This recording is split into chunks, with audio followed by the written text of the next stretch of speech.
Hello everyone, welcome to self pace aptitude. काफी time बाद video बना रहा हूँ, but I will be more consistent from now onwards. जो वीडियो है very important, last 100 days strategies for CAT 2020। ये मैं अपने 12 साल मुझे कैट देते हो गए, लगातार 12 ईयर से दे रहा हूँ। और प्लस जो है मैंने 8 साल टाइम दिल्ली में पढ़ाया, उसके एक्सपीरियंस के बेस पे मैं आपको जो गाइड करूंगा, that will be very important for you for the preparation of CAT for the last 100 days. तो मैं जैसे सबसे पहले तो आपको जैसे टॉपिक की लिस्ट बनानी पड़ेगी कि जैसे मान लो क्वांट के टॉपिक है, ये टॉपिक्स है, इसका आप प्रिंट आउट ले लेना और जो टॉपिक बाय टॉपिक आप करते जाना। मान लो रेशियो प्रपोर्शन है, इसका बेसिस कर लिया, इसके क्वेश्चंस कर लिए, फिर परसेंटेज है, इसके बेसिस के क्वेश्चन। आप कहीं से भी स्टार्ट कर सकते हैं, बट प्रेफरेबल होगा कि आप अर्थमेटिक जरूर करें, उसके बाद अलजेब्रा जरूर करें। सब करना है, कुछ भी टॉपिक छोड़ना नहीं है, लेकिन प्रायोरिटी डिसाइड करें तो सबसे पहले अर्थमेटिक और अलजेब्रा आपको करना पड़ेगा, नंबर्स ज्योमेट्री उसके बाद, और फिर मॉडर्न मैथ्स। बाकी आप किसी भी ऑर्डर में करते हो, उसमें खास नहीं, कुछ भी टॉपिक नहीं छोड़ना है आपको। This is the first thing. अच्छा, अब स्ट्रेटेजी कैसे रहेगी क्वांट की, वो भी देख लीजिए। सबसे पहले आपको कंसेप्ट अच्छे से आने चाहिए, फंडामेंटल, बिना किसी फॉर्मूलाज के। बच्चे फॉर्मूला रट्टा नहीं अम्मा लगाना है, जितना हो सके एक आध फॉर्मूला की बात अलग है, बाकी मैक्सिमम आपको सिंपल तरीके से कंसेप्ट को अंडरस्टैंड करना है। ये मैंने क्या लिखा हुआ, जीरो नोट्स। जीरो नोट्स को तो बिल्कुल ब्रीफ। अगर मैं बात करूं, जैसे मैं अपनी क्लासेस में कराता हूं, मैं अकेडमी पे लाइव पढ़ाता हूं, प्रोबेबिलिटी का जो नोट्स है, प्रोबेबिलिटी में 5 लाइन, जितना मैंने यहाँ लिखा हुआ इतना इतने ही, उस 5 स्टेप में ही, 5 स्टेप्स या 5 लाइन के अंदर पूरा प्रोबेबिलिटी का फंडामेंटल कंसेप्ट लिख सकते हो। ऐसे अगर हम बात करें टाइम एंड वर्क की, टाइम एंड वर्क का 2 लाइन का कंसेप्ट है। एक ही कंसेप्ट होता है कि बस की टाइम को एज्यूम कर लेते, वर्क को एज्यूम कर लेते और सारे क्वेश्चन हम कर लेते हैं। तो इस तरह से बिल्कुल ब्रीफ नोट्स बनाए। अगर मैं पूरे क्वांट की बात करूं तो 10 से 15 पेज, बस 10 से 15 पेज के अंदर, 10 to 15 पेजेस के अंदर, A4 की पेजेस के अंदर आपका पूरा क्वांट आ जाएगा। और बच्चे क्या करते हैं, सबसे बड़ी मिस्टेक यही करते हैं, फॉर्मूला लिख के। मैंने ऐसे बच्चे भी देखे, नंबर सिस्टम की भी 50 पेज की नोटबुक बना लेते हैं, पता नहीं जैसे उनको PhD करनी हो नंबर सिस्टम के अंदर। ऐसा नहीं करना बच्चों, 10 से 15 पेजेस के अंदर पूरा का पूरा क्वांट आपको समराइज कर देना है, बिल्कुल सिंपलेस्ट वे में।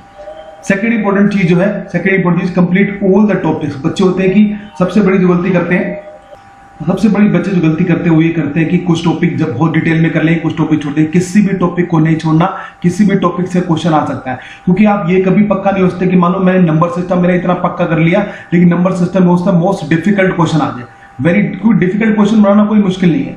कैट वाले डिफिकल्ट क्वेश्चन किसी भी टॉपिक से सकते हो सकता है, आपका नंबर सिस्टम फेवरेट टॉपिक हो और उसमें इतना मुश्किल क्वेश्चन आ जाए कि आपके टाइम भी खराब हो जाए, सोल्व भी हो जाए। और मान लो कि आपने फॉर एग्जांपल स्टैटिस्टिक्स छोड़ दिया, उसमें कितना इजी क्वेश्चन आ जाए तो वो भी आपका रह जाएगा, आपके दोनों क्वेश्चन रह जाएंगे। तो कोई भी टॉपिक नहीं छोड़ना है। हाँ, ये अलग बात है, किसी क्वेश्चन की आप कम प्रैक्टिस कर सकते हो, किसी की ज्यादा कर सकते हो, बट कम का मतलब है कि बेसिक इजी मीडियम लेवल के क्वेश्चन हर टॉपिक के करने, हर टॉपिक के इजी मीडियम लेवल क्वेश्चन करने। हाँ, डिफिकल्ट क्वेश्चन आप किसी टॉपिक के ज्यादा कर सकते हो, किसी टॉपिक के कम कर सकते हो, बट कोई टॉपिक नहीं छोड़ना। मैं फिर बता रहा हूँ, कैट में कोई टॉपिक ऐसा नहीं कि लेस इंपॉर्टेंट या मोर इंपॉर्टेंट है। अगर हम बात करें कैट 19 में क्वाड्रेटिक इक्वेशन के 4-5 क्वेश्चन आ जाते हैं, कभी लॉग के 4-5 क्वेश्चन आ जाते हैं, कभी ज्योमेट्री के आ जाते हैं, कभी नंबर्स के आ जाते हैं, कभी कोऑर्डिनेट ज्योमेट्री के भी क्वेश्चन आते हैं। कोई भी टॉपिक नहीं छोड़ना, हर टॉपिक के इजी मीडियम लेवल क्वेश्चन तो जरूर करने हैं। डिफिकल्ट लेवल आप अपने हिसाब से प्रायोरिटी के बेस पे कर सकते हो। थर्ड स्टेप जो रहेगा क्वांट की प्रिपरेशन के लिए, सबसे पहले आपको कंसेप्ट रिव्यू सोल्व करने हैं। बच्चे यहाँ भी बहुत मिस्टेक करते हैं, सीधे मुश्किल क्वेश्चन बन जाते हैं। अरे बच्चों, मुश्किल क्वेश्चन आपसे होंगे नहीं, आसान आप प्रैक्टिस नहीं करते तो नंबर 0 आएंगे ना। तो इजी मीडियम लेवल सोल्व करोगे तो 90% तो पक्का है। पहले कंसेप्ट रिव्यू क्वेश्चन सोल्व करने हैं, उसके बाद इजी मीडियम लेवल सोल्व करने हैं विदाउट टाइम लिमिट। शुरू में अगर पहली बार सोल्व करोगे तो बिना टाइम लिमिट के सोल्व करने हैं, और फिर medium level question without time limit. ध्यान रखना, क्वालिटी पे ज्यादा फोकस करना बजाय कि क्वांटिटी के। बच्चे बहुत उल्टा करते हैं, क्वांटिटी पे फोकस करते हैं कि 50 क्वेश्चन कर लिए, 200 क्वेश्चन कर लिए, अरुण शर्मा कंप्लीट कर दी, ये मटेरियल कंप्लीट कर दिया। अरे उस चक्कर में मत पढ़ना। सिंपल सी बात है, आपको क्वालिटी पे क्वेश्चन करना। 20 क्वेश्चन करो, ढंग से करो, ज्यादा अच्छा बजाय कि 100 क्वेश्चन करने के दिन के। 10-15 क्वेश्चन करें, जो भी करने अच्छे समझ में आने चाहिए, बिना फॉर्मूला रट्टा लगाए। तो पहले इजी लेवल अगर आपसे नहीं होते तो इजी लेवल पे ही रुक जाइए। इजी मीडियम लेवल में जब आपका पक्का हो जाएगा, स्पीड बन जाएगी, एक्यूरेसी बन जाएगी। तो जहां तक स्पीड की बात है, स्पीड ऑटोमेटिक है, स्पीड पे फोकस करने की जरूरत ही नहीं है आपको। स्पीड पे फोकस करने की जरूरत बिल्कुल ही नहीं है, ऑटोमेटिक आएगा। जब आपकी प्रैक्टिस हो जाएगी, जब वो ऑटोमेटिक स्पीड आएगा, स्पीड का कोई खास लालच करने की जरूरत नहीं है। ठीक है, तो पहले मैंने बताया कि कंसेप्ट ब्रीफ नोट्स बनाने हैं, सारे टॉपिक्स करने हैं। पहले सबसे पहले हर टॉपिक के फिर इजी मीडियम लेवल क्वेश्चन, फिर medium level question without time limit. Fourth step आएगा, जब आप ये कर लोगे तो ऑनलाइन सेक्शनल टेस्ट आपको जरूर देने हैं विद टाइम लिमिट, उसका पूरा एनालिसिस भी करना है। सबसे पहले इजी लेवल, उसमें भी, फिर मीडियम लेवल, अगर जरूरत पड़े तो डिफिकल्ट के ऊपर तो 10% से ज्यादा टाइम देना ही नहीं है आपको, क्योंकि कैट में पेपर इजी मीडियम लेवल ही आता है। आउट ऑफ 34 क्वेश्चन क्वांट में अगर 20-22 क्वेश्चन भी कर दोगे तो 99% तक आराम से आ जाता है। तो सारे क्वेश्चन पे जिद्दी नहीं करने की, हमें सारे क्वेश्चन सोल्व आने चाहिए। बच्चे ढूंढ के ऊट पटांग क्वेश्चन नेट से उठा के, पता नहीं को क्या सेटिस्फेक्शन मिलती है, सबसे घटिया क्वेश्चन नेट से उठा के सोल्व करने में घंटों लगाएंगे, टीचर से पूछेंगे, दोस्तों से पूछेंगे और उतना टाइम वेस्ट कर देंगे। अगेन मैं कह रहा हूँ, easy medium level will make sure that you score 95% in CAT quant section. Difficult के लिए वो चांस की बात भी होती है कि आपका 95 से 100 के बीच में कितना आता है। तो डिफिकल्ट पे बहुत कम फोकस करना है, 10% of the time you focus on difficult question, ठीक है। अच्छा, उसके बाद लास्ट स्टेज है very very important, mock papers जरूर सोल्व करने हैं। कम से कम 10 मॉक पेपर हर बच्चे को देने पड़ेंगे कैट से पहले, और प्रीवियस ईयर क्वेश्चन जरूर सोल्व करने हैं, मस्ट सोल्व करने हैं कैट के प्रीवियस ईयर क्वेश्चन 17, 18 और 19। जो बच्चों को कैट के पेपर चाहिए पिछले 3 सालों के, उसका लिंक चाहिए तो मुझे इस नंबर पे व्हाट्सएप कर देना, मैं आपको पेपर्स का लिंक भेज दूंगा, 3 सालों का। इसमें 6 पेपर होंगे, मॉर्निंग इवनिंग मिला के टोटल 6 पेपर्स होंगे, वेरी वेरी इंपॉर्टेंट, क्योंकि लेटेस्ट पैटर्न के ऊपर है। तो ये रही पूरी क्वांट की स्ट्रेटेजी। बाकी आपको कुछ भी इश्यू हो तो मुझे इस नंबर पर व्हाट्सएप करके आप डिस्कस कर सकते हैं। चलिए, वो कमेंट सेक्शन में कमेंट्स डाल के भी पूछ सकते हैं। आगे आते हैं सेकंड सेक्शन के ऊपर, DILR का सेक्शन। DILR के सेक्शन में मैंने पूरा सिलेबस की लिस्ट बनाई हुई है, आप टॉपिक बाय टॉपिक चलते रहिए। ये मैंने पहले लिखा हुआ कैट के लिए और बाकी सारे एग्जाम्स के लिए भी। तो कैट में ये टॉपिक आते हैं, बाकी अदर एग्जाम में कुछ एक्स्ट्रा टॉपिक आते हैं। ओमैट, जैसे ओमैट का मतलब होता है other management entrance exam like that, इनमें जैसे नंबर लेटर सीरीज जो कैट में नहीं आता, एनालॉजी और man out, clocks and calendar थोड़ा कैट में कम आता है, direction sense, syllogism, decision making, input output, ये सारे टॉपिक भी आपको अच्छे से आने चाहिए, सारे करने। बट अब क्योंकि आप पहले कैट का पेपर दोगे तो पहले इन दोनों पे फोकस करना है, ये इन दोनों पे, ठीक है। तो ये सारा DI का है और ये LR का है, पूरे अच्छे से सारे टॉपिक बाय टॉपिक करने हैं। इसमें भी पहले मान लो ये टॉपिक कर लिया हमने, उस पर क्वेश्चन प्रैक्टिस क्वेश्चन, ये टॉपिक कर लिया उस पर practice question and so on. तो इस तरह से टिक बाय टिक करके अपना हर किसी टॉपिक का कंसेप्ट, उसके प्रैक्टिस क्वेश्चन। स्ट्रेटेजी क्या रहेगी पूरी प्रिपेयर करने के लिए, बिल्कुल सेम एज क्वांट। सबसे पहले आपको बिल्कुल ब्रीफ, इसके ब्रीफ नोट तो 2-5 पेज के भी नहीं होने चाहिए। LR DI पूरा 5 पेज मैक्सिमम है, मैक्सिमम 5 पेजेस के अंदर, 2-3 पेजेस में ही पूरा DILR का बेसिक, इसमें 10% होता है, प्रैक्टिस 90% होती है।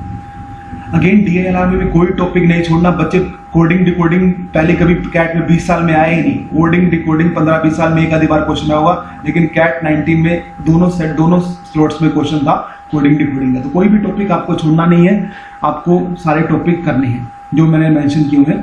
अच्छा, अगेन इसमें भी सबसे पहले आपको विदाउट टाइम लिमिट सोल्व करना है, इजी मीडियम लेवल क्वेश्चन और फिर मीडियम लेवल क्वेश्चन। उसके बाद फिर सेक्शनल टेस्ट जरूर देने हैं। उस सेक्शनल टेस्ट में एनालिसिस बहुत जरूरी है, बच्चे दे के छोड़ देते हैं। एनालिसिस करो कि कहाँ गलती हुई कहाँ नहीं। इजी मीडियम इजी लेवल पे स्टिक रहो, अगर आपको इजी आ रहा है तभी मुश्किल पे जाना, दबा मत जाना। अगेन आई एम सेइंग, अगर इजी मीडियम भी सोल्व कर लोगे DILR में, क्वांट में, वर्बल में 90% पक्का है, कोई टेंशन वाली बात नहीं है।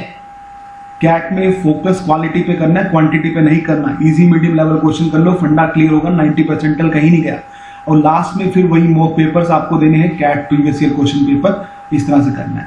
अच्छा, आगे आते हैं हम VA की स्ट्रेटेजी। वर्बल में बच्चों को बहुत कंफ्यूजन होता है, बच्चे बहुत ज्यादा भटके हुए हैं क्योंकि उनको नॉलेज नहीं है। तो नॉलेज नहीं है तो बहुत अनाप शनाप टीचर्स बहुत बच्चों को बेवकूफ बनाते हैं कि किस तरह से करना है, वो करना है। सबसे ज्यादा बच्चों का जो बेवकूफ बनते हैं वो बनते हैं स्पीड के ऊपर।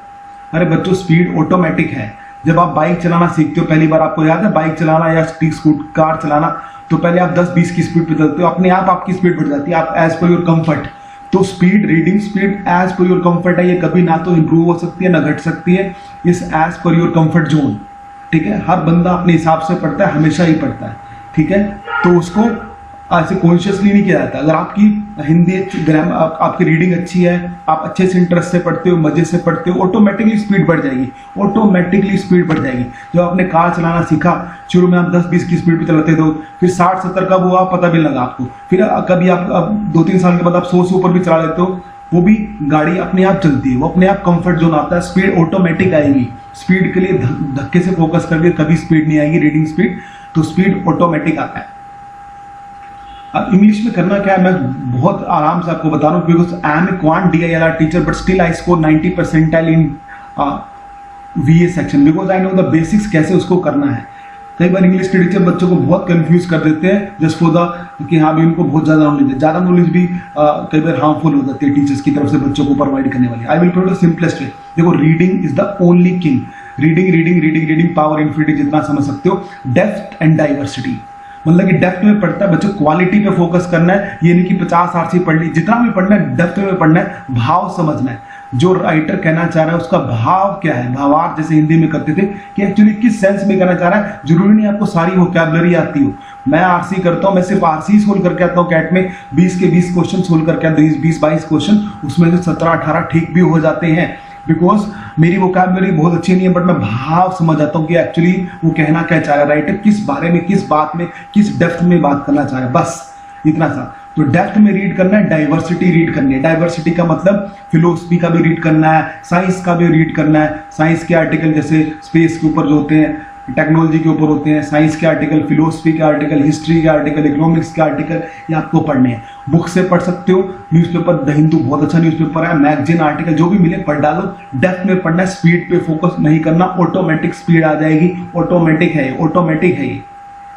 जैसे फॉर एग्जाम्पल जब आप छोटे बच्चे थे तो आप 2x2 बड़े ध्यान से करते थे। 2x2 आपको 2x2 करने में भी 1 साल लग गया होगा सिखाने में। 2x5 10 होता है, 1 साल पूरा नर्सरी फर्स्ट क्लास में लगता है, लेकिन आप ये उसको 1 सेकंड में कर लेते हो आप। तो ये स्पीड ऑटोमेटिक है। वंस द कॉन्फिडेंस ग्रोज तो स्पीड ऑटोमेटिकली, स्पीड पे फोकस करने की जरूरत नहीं है। डेप्थ एंड डाइवर्सिटी, बस आरसी पे फोकस करो। आरसी के 20 से 22 क्वेश्चन आते हैं, डन फॉर द डे। जो बच्चा आरसी कर लेगा उतना ही डन है, उससे आगे ज्यादा बढ़ने की जरूरत नहीं है। तो आपको वी आरसी पे ज्यादा फोकस करना है। आरसी भी कैसे करना है, पहले आपको time without time limit practice करनी है। पहले ऑफलाइन प्रैक्टिस करना है, आराम से डेप्थ में पढ़ना, स्पीड का कोई लोचा नहीं है। फिर उसके बाद ऑनलाइन टाइम लिमिट के साथ प्रैक्टिस करनी है। आरसी सबसे ज्यादा 80% आपका वर्बल प्रिपरेशन का टाइम आरसी में जाना चाहिए। उस पर कुछ ज्यादा टीचर्स के ज्ञान की जरूरत नहीं, मैं आपको फिर बता रहा हूँ। सिर्फ रीडिंग करनी है, डेप्थ एंड डाइवर्सिटी, बस। तो बाकी जो भी मेथड है वो सारे टाइम पास मेथड्स है, कोई लॉन्ग टर्म वो नहीं है। मैंने किसी भी टीचर की आज तक कोई एडवाइस नहीं फॉलो करी वर्बल सेक्शन के अंदर, सिंपली रीड किया। डेप्थ एंड डाइवर्सिटी में आई स्टिल स्कोर 90% है। तो ज़्यादा ये मेथड की यह निकाल लो, वो निकाल लो, इधर से निकाल लो, बीच में से पैरा निकाल लो, सारी ट्रिक्स वो टेम्परेरी है, उसका कोई लॉन्ग टर्म सोल्यूशन नहीं है, वो हर जगह अप्लाई भी नहीं होती।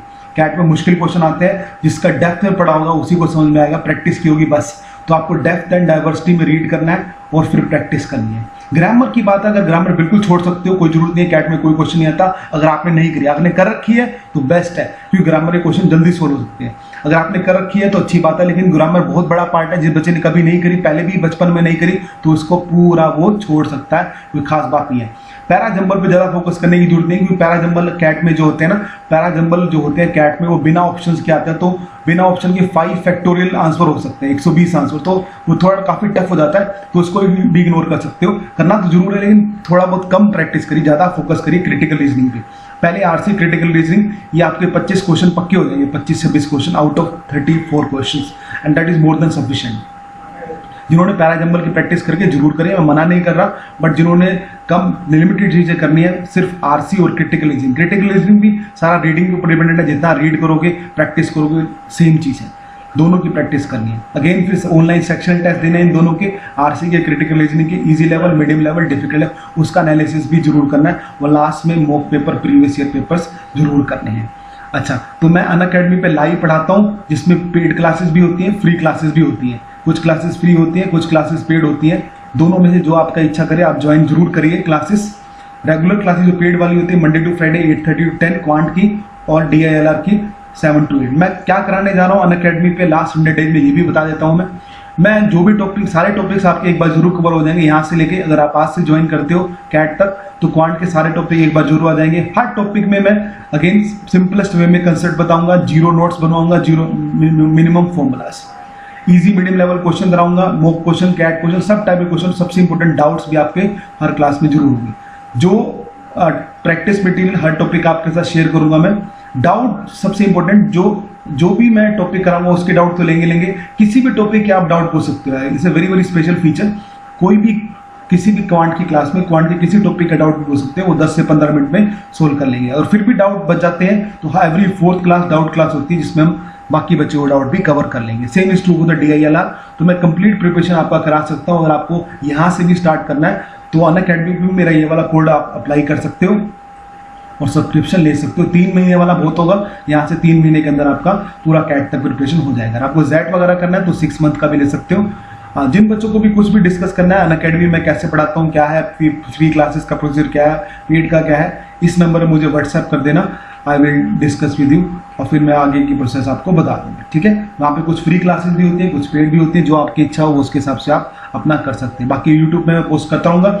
इस वीडियो पे कमेंट जरूर देने आपको कि आपको ये वीडियो कैसा लगा स्ट्रेटेजी का, और जो भी आपकी क्वेरी हो please mention in the comment box. Thank you very much for watching the video.